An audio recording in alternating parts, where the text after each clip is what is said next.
Welcome to our lesson about Photoworks options. Let's begin by left-clicking on the Photoworks menu item, down to Options. We're on the System's Options tab.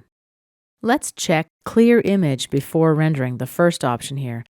This will update the graphic area before a rendering is completed, and of course this makes sure that you're rendering what you see on the screen. The next checkbox is Display Progress Abort Dialog.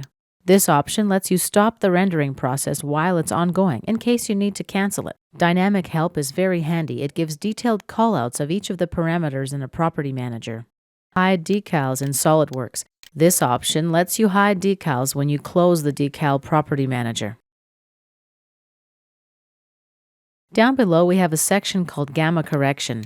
Basically, this adjusts how you see the image on your screen. It doesn't affect how the image prints on a color printer. The gamma correction value can be adjusted so that you see a full range of tones, dark to light. Now let's go to the Document Properties tab. The first section is Anti-Aliasing. The higher the quality, the slower the rendering process and the more resource intensive. Anti-Aliasing eliminates the staircasing effect of a pixelated image on your screen. Down below, we have a section called Ray Tracing. Ray tracing concerns the lighting of your image. Let me illustrate this with an example.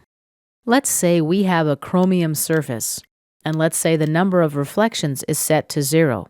This means that the model will render flat or without reflection. If I enter 1, the model will render with reflection, and the reflected light will reflect only once. And you can see where I'm going with this. We're able to enter a custom number of reflections. The most appropriate value will have to be determined by trial and error. If we enter the value of 2, the light will reflect twice. The number of refractions. This option pertains to materials with transparency, such as glass. Now let's look at the Image Adjustment section. Brightness. This controls the radiance of an image. Contrast controls the level of difference between bright and dark areas. Color saturation, this controls color intensity. Down below, we have the Photoworks data option. This lets us store Photoworks data inside a model file. Let's look at the Advanced tab now. Here we've got 3 options for contour rendering. Render model only, no contours. Render model and contours, and render contours only.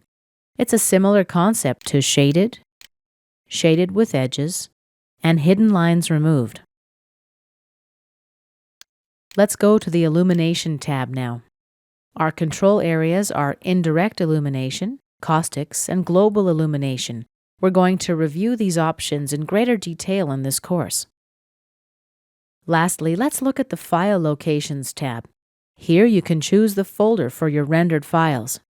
Now let's click Apply and Close. And this concludes our lesson about Photoworks options.